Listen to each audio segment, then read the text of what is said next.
নমস্কার, আপনাদের সবাইকে স্বাগত জানিয়ে আমরা শুরু করছি আমাদের আজকের এখনকার অনুষ্ঠান ডক্টর প্লাসের বিশেষ অনুষ্ঠান। ডক্টর প্লাসের এই বিশেষ এপিসোডগুলোতে আমরা বিভিন্ন বিষয় নিয়ে কথা বলছি। ধরুন, আমাদের ভালো থাকতে হবে, কিভাবে ভালো থাকব, আপনার সমস্যা ভিত্তিক সমাধান এটা যদি আপনি পেয়ে যান তাহলেই কিন্তু আপনি ভালো থাকতে পারবেন।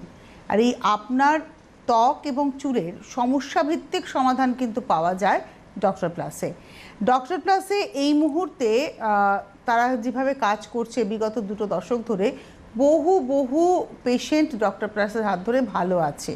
আমি নিজেও ডক্টর প্লাসের একজন ক্লায়েন্ট এবং খুব স্যাটিসফাইড ক্লায়েন্ট। তার কারণ ডক্টর প্লাসের হাত ধরে আমি আমার প্রফেশনের জায়গায় কিন্তু এতগুলো বছর ধরে সুন্দরভাবে কাজ করতে পারছি।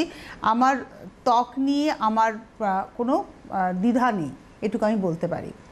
আজকের এই এপিসোডে আমরা যার সঙ্গে কথা বলবো, ডক্টর প্লাস যখন প্রথম শুরু হয়েছিল, এই ডক্টর প্লাসের যে ট্রিটমেন্ট যা হয় তার যিনি লেআউটটা করেছিলেন তিনি হচ্ছেন doctor Debashis Biswas, celebrity aesthetic physician, anti ageing expert এবং ট্রাইকোলজিস্ট। অনেক স্বাগত আপনাকে আমাদের এই শোতে। দীর্ঘদিন তিনি কাজটি করেছেন, দীর্ঘদিন ধরে ডক্টর প্লাসের বহু ক্লায়েন্ট তার হাত ধরে সুন্দর থেকেছে এবং ডক্টর প্লাসে অনেক নিত্য নতুন তিনি কিন্তু ট্রিটমেন্ট নিয়ে এসেছেন। বেশ কয়েকটা বছর আমরা তাকে পাইনি ডক্টর প্লাসে, কিন্তু এখন আবার ডক্টর প্লাসে আপনাকে পাচ্ছি এবং একটা নতুন ধরনের ট্রিটমেন্ট প্রসিডিওর আপনি চালু করেছেন, যেটা নিয়ে আমরা আগের দিন কথা বলছিলাম, যে একটা পার্মানেন্ট সলিউশন বা ওয়ান স্টপ ট্রিটমেন্ট যাকে বলে। কিন্তু আজকে আমরা একটু অ্যাকনে নিয়ে বিশদে কথা বলবো। এই অ্যাকনে এটা একটা ন্যাচারাল প্রবলেম, মানে এটা একটা বয়সে মানুষের হয়ই। অধিকাংশ ক্ষেত্রে দেখা যায় যে ওই পিউবার্টি অ্যাডোলেশন পিরিয়ডে ছেলে বা মেয়ে তাদের হতেই পারে, কিন্তু অ্যাকনেটা কখন প্রবলেম হয়ে দাঁড়ায় সেটাই হচ্ছে ব্যাপার। যখন মানে অ্যাকনের ট্রিটমেন্ট কখন করার প্রয়োজন, যখন এটা প্রবলেম হয়ে দাঁড়ায়। তো নতুন কি ট্রিটমেন্ট রয়েছে যেটা আমার মনে হয় অ্যাকনের জন্য আপনি নিয়ে এসেছেন? এটা একটা বড় প্রশ্ন। যে প্রথম কথা হচ্ছে অ্যাকনের কারণ কি, অ্যাকনে হওয়ার পিছনে কারণ কি? অ্যাকনে ইজ আমি যদি বলি ইজ এ মাল্টিফ্যাক্টোরিয়াল ডিসঅর্ডার, মানে একটা যে কোনো ফ্যাক্টর ইজ নট রেসপন্সিবল যে কারণে অ্যাকনে হতে পারে। এক্সটার্নাল কিছু কারণ আছে, ইন্টারনাল কিছু কারণ আছে। দুটো কারণই একসঙ্গে যখন রোল প্লে করে বা ইন্ডিভিজুয়ালি কখনো যখন রোল প্লে করে, তখন কিন্তু এই অ্যাকনেটা একটা মানে প্রবলেম বা একটা স্কিন ডিসঅর্ডার বা একটা স্কিন ডিজিজের পর্যায়ে চলে যায়। ইন্টারনাল কিছু কারণ আছে, যেমন হরমোনাল ইমব্যালেন্স হতে পারে, যেমন পিসিওডির প্রবলেম হতে পারে, যেমন এই দুটোই থাকতে পারে। কিছু ইটিং ডিসঅর্ডার থাকতে পারে, যে কারণে কিন্তু ইন্টারনাল কারণগতভাবে আমাদের অ্যাকনে হয়। এক্সটার্নাল কারণের মধ্যে রয়েছে যেমন যদি স্ক্যাল্পে সেবোরিক ডার্মাটাইটিস থাকে সেখান থেকে হতে পারে। যদি আমার এক্সটার্নালি আমার যদি স্কিন খুব সেন্সিটিভ হয় এবং আমি কিছু যদি এমন প্রোডাক্ট ইউজ করি যে কারণে ইরাপশনস বা র্যাশ এবং সেখান থেকে সেকেন্ডারি ব্যাকটেরিয়াল ইনফেকশন হয়ে কিন্তু অ্যাকনে হওয়ার টেন্ডেন্সি থাকে। তার মধ্যে যদি কিন্তু আমি ফল্টি বা ধরুন আপনি না বুঝে কোনো মেকআপ প্রোডাক্ট বা কোনো রকম কোনো স্কিন কেয়ার প্রোডাক্ট ইউজ করি, সেখান থেকে অ্যাকনে হতে পারে। তো এই সমস্ত রকম কারণ থেকে কিন্তু অ্যাকনে হতে পারে, যেটা এক্সটার্নালও হতে পারে বা ইন্টারনালও হতে পারে বা দুটো একসঙ্গেও তৈরি হতে পারে। তো এই কারণগুলো সাধারণত দেখা যায়, যেগুলো কারণে আমরা কিন্তু আপনি একটা ফুড হ্যাবিটসের কথা বললেন, তাহলে কোন ধরনের খাবার খাওয়া যাবে না অ্যাকনেতে, এটা আগে জেনে নেব আমরা।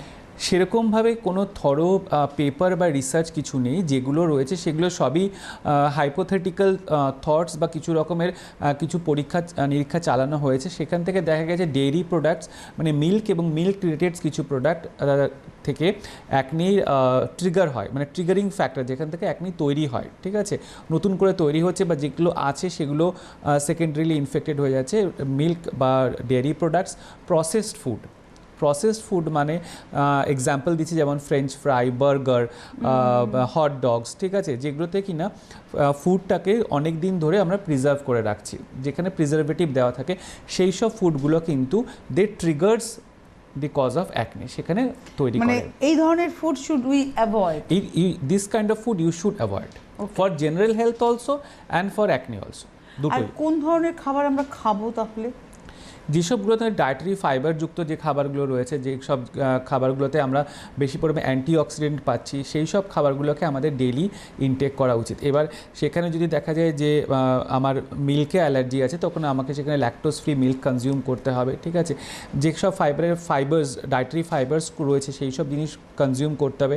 প্রিজারভেটিভওয়ালা ফুড জুস না খেয়ে আমাকে র ফ্রুট বা ফ্রুটের যে জুস সেটা আমাকে অ্যাভেল করতে হবে। রেডি তৈরি করে আমি খেয়ে নিলাম, কোনো কিছু রেখে দেওয়া ব্যাপারটা নেই। হ্যাঁ, রেখে দেওয়ালে প্রথমত যদি আমি প্রিজারভেটিভ ছাড়া রাখি তাহলে সেটা থাকবে না, আর প্রিজারভেটিভ ছাড়া খাবার খাওয়াটাই আমাদের বডির পক্ষে উপযুক্ত।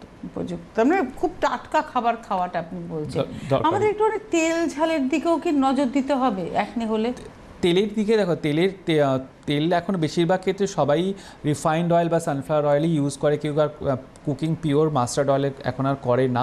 তো already that is quite protective, because আমরা সবাই জানি যে সানফ্লাওয়ার অয়েল বা যেসব তেলে ওমেগা ফ্যাটি অ্যাসিড আছে সেই সব তেলগুলো হার্টের পক্ষে উপযুক্ত। তো হার্টের কারণেই এখন বলি, বা অন্য যে কোনো কারণেই বলি, আমরা সাধারণত পিওর বা ক্রুড মাস্টার্ড অয়েল এখন আর কেউ ব্যবহার করি না। আমরা যেটা ব্যবহার করি সেটা refined oil, soybean oil, sunflower oil বা মিক্সড থাকে, যার মধ্যে ওমেগা 3 ফ্যাটি অ্যাসিডস বা আদার হেলথ প্রোটেক্টিভ সাবস্টেন্স রয়েছে। তেলটা অলরেডি আমাদের ভিজিলেন্স বা নজরদারির মধ্যে রয়েছে, সেই জন্য সেখানে চেঞ্জেস করার মতন সেরকম কিছু নেই। যেটা আমাদের করা দরকার সেটা আমাদের করতে হবে যে habit build up in the sense like মানে ফর ইনস্ট্যান্স আমি এরকম দেখেছি যে অনেক গার্ডিয়ানদের মধ্যে স্বভাব আছে যে তারা বাচ্চাদের খিদে পেলে তাদের একটা চিপসের প্যাকেট কিনে দিচ্ছে বা একটা পার্লেজি বিস্কুটের প্যাকেট কিনে দিচ্ছে। ইনস্টেড অফ দ্যাট তাদেরকে আপনি র ফ্রুট খাওয়ানো অভ্যাস করুন।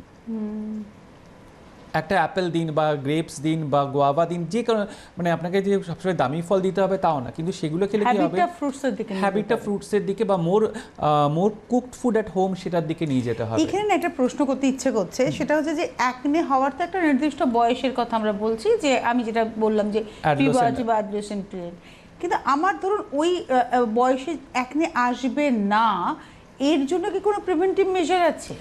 বেসিক্যালি এর জন্য কোনো প্রিভেন্টিভ মেজার নেই, বিকজ জেনেটিক্যালি যদি স্কিন প্রোন থাকে ওটার জন্য, so that will be coming at that particular age. এবার এখানে প্রশ্ন হচ্ছে যে অনেকের ক্ষেত্রে পরেও আসে, সো পরে আসাটা হচ্ছে যে আমি যে কজগুলো বললাম সেই কজগুলোর মধ্যে পড়ে, যেটাকে আমরা ব্রডভাবে অ্যাডাল্ট অ্যাকনি বলে থাকি। এবার মানে অ্যাকনের দুটো ক্যাটাগরি আছে। হ্যাঁ, একটা যে জাস্ট যে আমার যে এজে আসলো সেই এজে হলো এবং সেই এজে এসে সেটা আর গেল না, সেটা ক্রনিক হয়ে আমার অ্যাডাল্ট এসে গেল, বা এখনকার এজে বা এখনকার সোশিও ইকোনমিক কন্ডিশনে যেটা খুব বেশিভাবে দেখা যাচ্ছে সেটা হচ্ছে যে আমার অ্যাডোলেসেন্ট পিরিয়ডে আমার অ্যাকনি হয়নি, বাট আমার অ্যাডাল্ট স্টেজে এসে অ্যাকনি হচ্ছে। সো এটার কি রিজন হতে পারে? সো এটার রিজন এটাই হতে পারে যে আমি যখন ব্যাড ফুড হ্যাবিটস আমার লাইফস্টাইল ইরাডিকেট হয়ে গেছে, আমার লাইফস্টাইল ইরোটিক হয়ে গেছে। আমি আগে দিনে জাগতাম, রাতে ঘুমাতাম, এখন আমার উল্টো হচ্ছে। এখন আমি মোর প্রিজার্ভ ফুডের দিকে ঝুঁকে পড়েছি, আমি স্মোকিং স্টার্ট করেছি, বা আমি ক্রনিক্যালি অ্যালকোহলিক হয়ে গেছি, ঠিক আছে। So all this factors they take on account. Okay. এবং তার সাথে ইন্টারনাল ফ্যাক্টরসগুলো স্পেশালি ওমেন বা মেয়েদের ক্ষেত্রে যেগুলো হয় কি পিসিওএস থাকতে পারে যেটা অ্যাক্টিভ হয়ে গেছে, বা হরমোনাল ইমব্যালেন্স তৈরি হয়েছে, বা আদার্স বডিতে আদার হরমোনের ওঠানামা হচ্ছে, সেই কারণেও কিন্তু দেখা যায় যে অ্যাডাল্ট অ্যাকনিতে এখন কিন্তু অ্যাডাল্ট অ্যাকনির হওয়ার এবং তার ডিফিকাল্টিসগুলো কিন্তু এখন অনেকটা বেড়ে গেছে এই কারণে। আর এবারে একটা প্রশ্ন হচ্ছে যে কি ধরনের ট্রিটমেন্ট রয়েছে এই অ্যাকনের ক্ষেত্রে, কি ধরনের ট্রিটমেন্ট আপনি বলবেন? সেক্ষেত্রে আমাকে প্রথমত অ্যাকনিকে আমাকে তাহলে একটা গ্রেডে সাজাতে হবে, ঠিক আছে। ফার্স্ট যেগুলো হয় সেগুলো হচ্ছে কোমেডন্স, যেগুলো হোয়াইট হেডস বা ব্ল্যাক হেডস আমরা বলে থাকি। সেকেন্ড হচ্ছে যেগুলো গ্রেড 1 অ্যাকনি বা তারপর গ্রেড 2 অ্যাকনে ভালগারিস, তারপর হচ্ছে নোডোসিস্টিক অ্যাকনি বা নোডিউলার অ্যাকনি, যেগুলোতে কিনা পাস জমা হয় এবং বড় হয় এবং খুব ব্যথা হয়। সেখানে আমরা যদি নোডোসিস্টিক অ্যাকনির কথা বলি, আমাকে এক্সিশন করতে হবে, মানে ওটাকে পুরো বার করতে হবে। বার করে আমাকে তার মধ্যে একটা ফ্র্যাকশনাল লেজার বা থাকে, সেই লেজারের মাধ্যমে স্কিনটাকে পুরো রিপেয়ার করতে হবে। এটা একটা ধরনের ট্রিটমেন্ট গেল। যদি আমার স্টেজ একদম কোমেডন্স থাকে, ব্ল্যাক হেডস এবং হোয়াইট হেডস থাকে, সেখানে কিন্তু আমাকে বেসিক অ্যান্টি অ্যাকনি মেজারমেন্টস যেগুলো হয় সেগুলো নিয়ে তার সঙ্গে আমাকে যদি ডেইলি কেয়ারটা, আমার ফুড হ্যাবিটটাকে যদি আমি ঠিক রকমভাবে ভালোভাবে করতে পারি, আমার মনে হয় আর কোনো সমস্যা থাকে না। সেকেন্ড যেখানে থাকলো, যেখানে অ্যাকনি ভালগারিস হচ্ছে, অ্যাকনি ভালগারিসের ক্ষেত্রে কিন্তু আমাকে একটা composite treatment, either laser or আমাকে একটা ডেলি কেয়ার সিস্টেম অথবা বা দুটোই আমাকে কিন্তু নিয়ে চলতে হবে। এটা গেল আমার নর্মাল অ্যাকনির ক্ষেত্রে।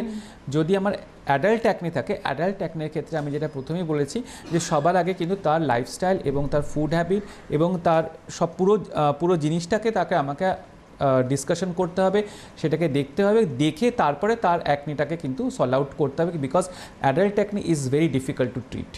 আচ্ছা, it's very difficult to treat because এখানে প্রগনোসিস ফ্যাক্টর বলুন বা যে ফ্যাক্টরসগুলো যেন অ্যাকনি হচ্ছে সেটা কিন্তু খুব ডিফিকাল্ট হয় সেই পার্টিকুলার লাইফস্টাইল থেকে বের করে নেওয়ার জন্য। মানে ওটা ধর হ্যাবিচুয়েট হয়ে গেছে, ওটা হ্যাবিচুয়েট হয়ে গেছে, ঠিক আছে। এবার সেখান থেকে বের করে নেওয়ার জন্য যেরকম তার ফুড হ্যাবিট চেঞ্জ করা দরকার, যেরকম তার লাইফস্টাইল চেঞ্জ করা দরকার, সেরকমভাবে তাকে কিন্তু একটা রেজিমেন্টেড ওয়েতে তাকে কিন্তু একটা ডেইলি কেয়ারও করতে হবে। Any recommendation habits? ফুড যেমন সব থেকে বাজে হ্যাবিটস যে যখন কারোর মানে অ্যাকনি স্টেজ 1 বা স্টেজ 2 থেকে প্রিক করা, বার করে নেওয়া, ঠিক আছে। সেটা বার করলে কিন্তু সেখানে কি হয়, ভীষণ কিউরিওসিটি নিয়ে হ্যাঁ কাজটা করা। এবং আজকাল মানে আমাদের সবার হাতে যেহেতু স্মার্টফোন আছে, সেটাকে কিভাবে করা হয় সেটার একটা ডিটেল ডেসক্রিপশন কিন্তু ইউটিউবে রয়েছে। সেটা খুঁজে বার করে সেটা করলাম, করে কি হলো, সেখানকার কোলাজেন ফাইবারসগুলোকে আমি ডিস্ট্রয় করে দিলাম, যার ফলে পরবর্তীকালে গিয়ে সেখানে অ্যাকনে স্কার তৈরি হয়ে গেল, ঠিক আছে। যেমন আরেকটা ডেলি কেয়ার, যেমন আমার স্ক্যাল্পটাকে ক্লিন করা রাখা। যদি কারোর অ্যাকনি গ্রেড 1 গ্রেড 2 থাকে, সেখানে কিন্তু আমাকে স্ক্যাল্পের ডেলি একটা কেয়ার করতে হয়। নতুবা ইনফেকশন, সেবোরিক ডার্মাটাইটিস ইনফেকশন সেখান থেকে কিন্তু face, cheeks, nape of the neck এবং পিঠে ট্রান্সফার হয়, বিকজ যেহেতু আমাদের পিলোর সাথে সেটা কন্টামিনেটেড হয়ে আছে। তো এই ডেলি হ্যাবিটসগুলোকে কিন্তু চেঞ্জ করা দরকার এবং না করা দরকার। আর একটা যেটা প্রশ্ন সেটা হচ্ছে যে এই যে ট্রিটমেন্টটা হয় অ্যাকনের গ্রেড 1 গ্রেড 2 বা অ্যাডাল্ট অ্যাকনের, এটা কি পার্মানেন্ট ট্রিটমেন্ট প্রসিডিওর? সে অ্যাকনিতে যে পজিটিভ ফ্যাক্টরগুলো থাকে সেগুলো যদি আমরা সরিয়ে নিই এবং যে ইনফেক্টিভ অ্যাকনিগুলো থাকে, যেমন নোরোসিস্টিক অ্যাকনি যেগুলোর মধ্যে পাস, পেইন এবং প্রচুর মানে ফুলে যায়, ব্যথা হয়, সেগুলোকে কিন্তু আমরা যদি ট্রিটমেন্ট করি, ট্রিটমেন্টটা কিন্তু পুরোপুরি পার্মানেন্ট হয়। আচ্ছা, মোর এভার যদি আমি অ্যাডাল্ট অ্যাকনি যদি ট্রিটমেন্ট করি, অ্যাডাল্ট অ্যাকনি ট্রিটমেন্টের রেজাল্টস আরও বেটার হয়, আরও পার্মানেন্ট হয়, বিকজ তারা ফিজিওলজিক্যালি একটা সার্টেন এজে পৌঁছে গেছে। অ্যাডোলেসেন্ট ফেজটাতে কী হয়, still there is hormonal surge বা হরমোনের যে বডিতে যে কী বলবো মানে ডিফারেন্ট স্টেজেস হচ্ছে, তার কারণে কিন্তু রেজাল্টটা একটু ভ্যারিয়েবল হয়। কিন্তু অ্যাডাল্ট টেকনিকে যদি আমরা অথেন্টিক্যালি এবং খুব ভালোভাবে ট্রিট করে থাকি, তাহলে কিন্তু রেজাল্ট একদম পার্মানেন্ট হয়। আর এই যে লেজারের কথা আপনি বলছেন, এটা কি good treatment for acne? Laser is one of the path breaking treatment in case of acne, ঠিক আছে।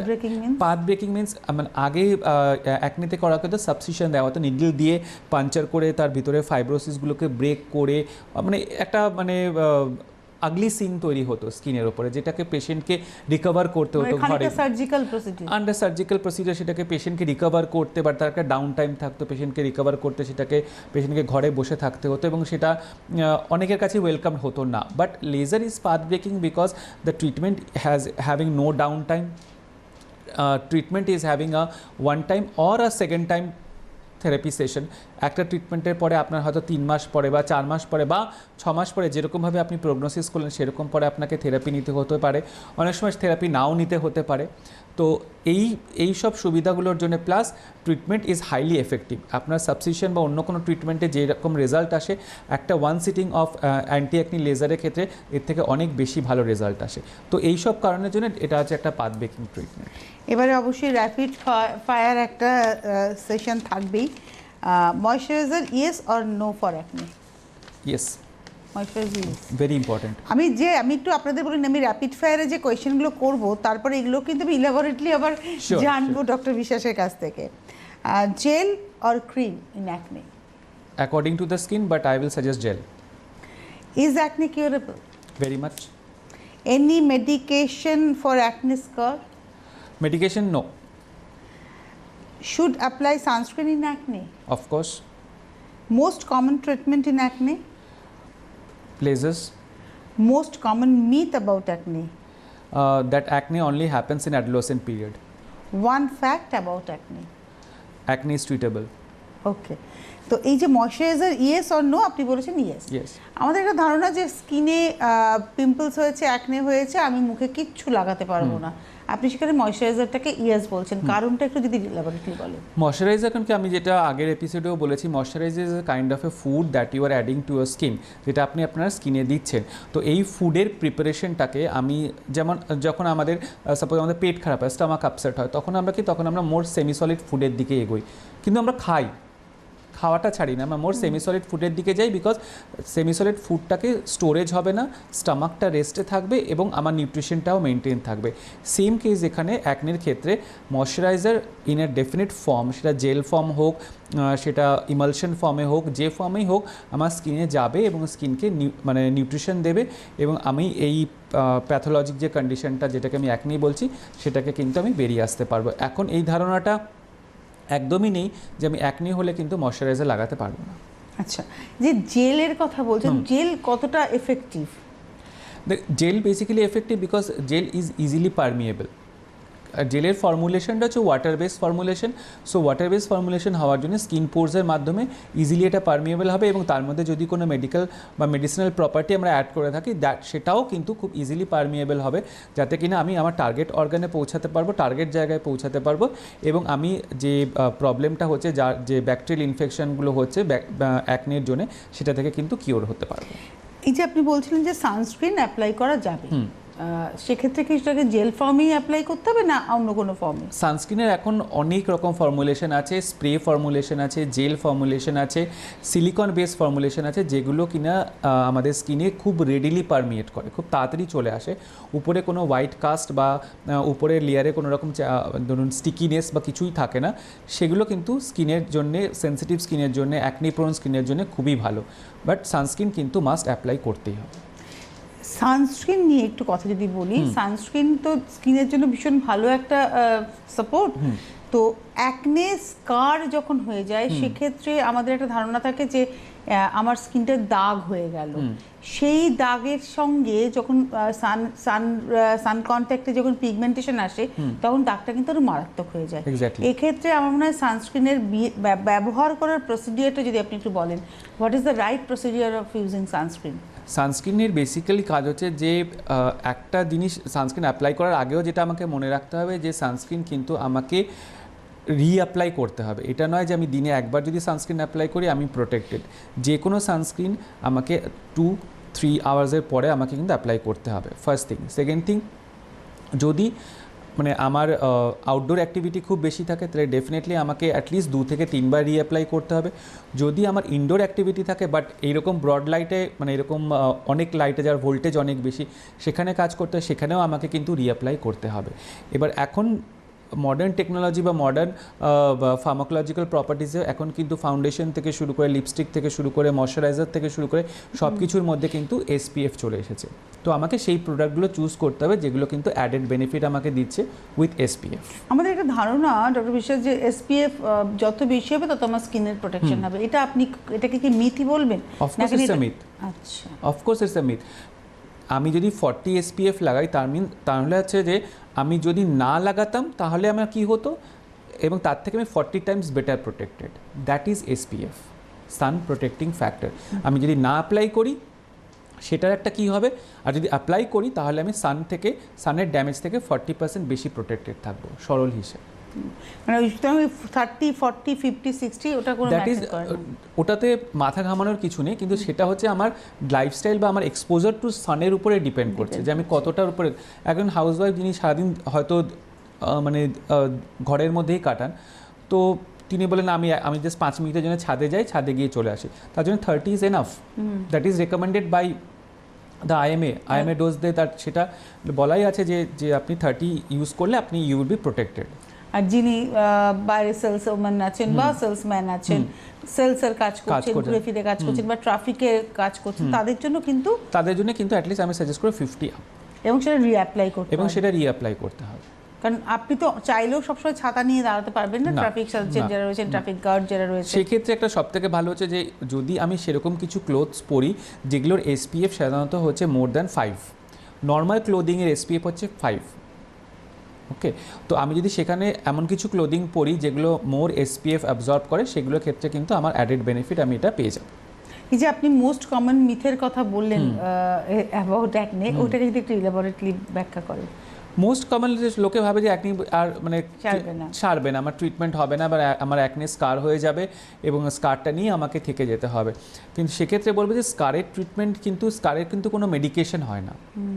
মানে একবার যে স্কারটা তৈরি হয়ে যায় সেটা যেমন পার্মানেন্ট হয়, আপনি যদি স্কারটাকে ট্রিটমেন্ট করেন, ট্রিটমেন্ট করে যে রেজাল্টটা পাবেন সেটাও কিন্তু আপনার পার্মানেন্ট হবে, সেটাও কিন্তু তার কোনো রকম কিন্তু এদিক ওদিক কিছু হবে না। এবং সেই ট্রিটমেন্টটা আপনাকে হয়তো একবার কি দুবার নিতে হবে, কিন্তু সেটা কিন্তু কোনো মেডিকেশন দিয়ে হবে না। আপনি ধরুন হয়তো শুনলেন যে অ্যাকনে স্কারের উপরে অ্যালোভেরা জেল লাগালে সেটা বেটার হবে, বা কোনো পাতার রস, কোনো ফুলের রস লাগালে সেটা বেটার হবে, এটা কিন্তু হবে না। কারণ কি, সেই স্কারটা যেমন পার্মানেন্ট হয়ে গেছে, সেইখানে কোনো মেডিকেশন কাজ করবে না, কোনো হোম রেমেডিস কাজ করবে না, সেখানে কাজ করবে একমাত্র ট্রিটমেন্ট, যে ট্রিটমেন্টগুলো আমরা কিন্তু ডক্টর প্লাসে করছি। এক্স্যাক্টলি, মানে ওই যে গর্তটা হয়ে গেছে, ওই যেমন রাস্তায় কোনো গর্ত হলে মানে ওখানে রাস্তাটাকে ঠিক করতে হয়, ঠিক সেরকমভাবে স্কিনে গর্ত হলে সেটাকে ঠিক করতে হবে। স্কার মানে শুধু গর্ত নয়, দাগও হতে পারে, অনেক কিছুই হতে পারে। গর্ত দাগ দুটোই হতে পারে, বা কখনো একটাও হতে পারে যে আমার শুধু স্কারই হয়ে রয়েছে, বা অনেকের হতে পারে আমার শুধু ব্ল্যাক পিগমেন্টেশন চলে এসেছে, সেটাও হতে পারে, দুটোই হতে পারে। বহু মানুষের আছে যে পিগমেন্টেশন সেরে অ্যাকনে সেরে গিয়ে ওখানে একটা ব্ল্যাক প্যাচেস এসে, মানে সেটা কিন্তু মানে পিগমেন্টেশন নয়, এটা হচ্ছে অ্যাকনে থেকেই এলো, ওটা থেকে অ্যাকনে স্কার্স হতে পারে। এবার অ্যাকনে স্কার্সটাকে আমরা দুটো ভাগে ভাগ করতে পারি, ইদার মানে পিগমেন্টারি স্কার্স অর স্কার্স মানে একদম গর্ত, অ্যাট্রোফিক স্কার্স, যেটাকে বলা হয়। দুটোই কিউরেবল, দুটোই কিউরেবল।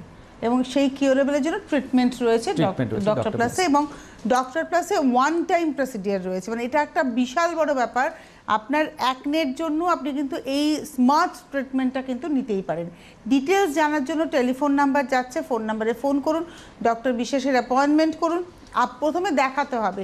আপনি এসে ট্রিটমেন্ট চাইলে ডক্টর প্লাসে সেটা কোনোভাবেই সম্ভব নয়, কারণ এটা এমন একটা সেন্টার যেখানে ডক্টর থাকবেন, ডক্টরের আন্ডারে তার হেফাজতেই আপনার কিন্তু ট্রিটমেন্টটা হবে। সুতরাং আপনাকে দেখাতে হবে, এবং আপনার স্কার বা আপনার অ্যাকনের পজিশন দেখে ডক্টর বিশেষ সাজেস্ট করে দেবেন যে কোন ট্রিটমেন্ট বা কী ধরনের ট্রিটমেন্ট, কটা সিটিং, একটা না দুটো, খুব বেশি হলে আমার মনে হয় 3টের বেশি লাগেও না সিটিং। হয়তো স্কারে একটা সিটিংই দেখা যায় যে মানে results is up to 70 to 80% result চলেই আসে, ঠিক আছে। সেক্ষেত্রে আমরা পেশেন্টকে বলে দিই, যদি if you are happy with this result, আপনি এই একটা সিটিংই নিতে পারেন, আর আপনার সিটিং হয়তো লাইফ টাইমে আর দরকারই পড়বে না। মানে অনেকেরই এই মুহূর্তে বিয়ের একটা মরশুম, বিয়ে এসে গেছে, মেকআপ করতে হবে, এবং তার আগে স্কিনটা হঠাৎ করে নোটিস করলেন যে প্রচুর দাগ রয়েছে। আমি বলবো এখন আপনারা চলে আসুন, আপনাদের জন্য এই ধরনের ট্রিটমেন্ট কিন্তু ভীষণ হেল্পফুল, কারণ স্কিনের হেলথ, স্কিনের বেসিক হেলথটা কিন্তু ভীষণ ইম্পর্টেন্ট। মানে একটা হেলদি স্কিন, এটা ভীষণ ইম্পর্টেন্ট, যে স্কিনের একটা বেসিক হেলথ। এবার সেটা ডিপেন্ড, এবার অনেকের কাছে সেটা অনেক ডাইমেনশনে মেনটেন করে। অনেকে চায় যে আমার স্কিনটা ব্রাইট হোক, অনেকে চায় যে আমার স্কিনে কোনো দাগ না থাকবে, অনেকে চান আমার স্কিনে মানে যে ক্লিয়ারিটিটা আছে সেটা আরও বেশি ক্লিয়ার থাকুক। তো এই রকম এক্সপেকটেশন ইন্ডিভিজুয়াল ওয়াইজ অনেক রকম হতে পারে। বাট আমার বক্তব্য হচ্ছে যে কোনো প্যারামিটারটাই যদি আমি একটা দেখি, সেটা কিন্তু হবে না স্কিনের ক্ষেত্রে। স্কিনের ক্ষেত্রে কিন্তু আমাকে কম্পোজিটভাবে দেখতে হবে, স্কিনের ক্ল্যারিটি দেখতে হবে, স্কিন আমার যাতে দাগমুক্ত থাকে সেটা দেখতে হবে, স্কিনে যাতে আমার হাইড্রেশন যাতে মেনটেন থাকে সেটা দেখতে হবে। তো এই সব প্যারামিটারগুলো যদি আমি সবকটা একসঙ্গে ঠিক রাখতে পারি, তো ডেফিনেটলি আমার স্কিন অটোমেটিক্যালি গ্লো করবে। যার জন্য আমাকে কিন্তু স্কিন গ্লোর জন্য আমাকে আলাদা করে কোনো সার্ভিস বা আলাদা করে কোনো ট্রিটমেন্ট বা আলাদা করে কোনো রকম ক্রিম লাগানো, এগুলো কিন্তু কিছু করতে হবে না। কারণ এখন যে টেন্ডেন্সিটা বা এখন যে ট্রেন্ডটা চলছে, that is less on makeup, more on skin care.